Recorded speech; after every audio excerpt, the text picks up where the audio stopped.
而家就等我哋重溫一下薩沙仔施工程序嘅重點啊！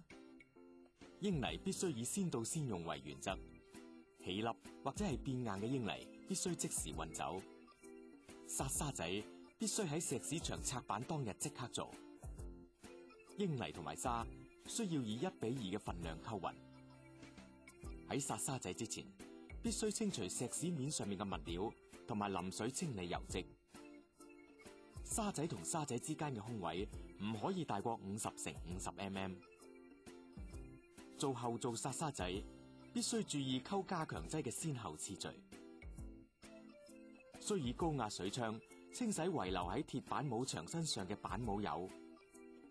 工友必須佩戴安全裝備。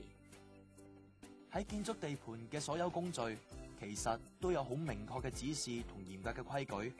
但係無論規條有幾完善都好，最重要係每一個參與嘅機構同每一個人都要衷誠合作，質素先至可以有所保證同埋進步。齊心合力，上下一心，提升住屋嘅質素，為人為己，提供一個理想嘅家居，係我哋建築業每一個人嘅份內事。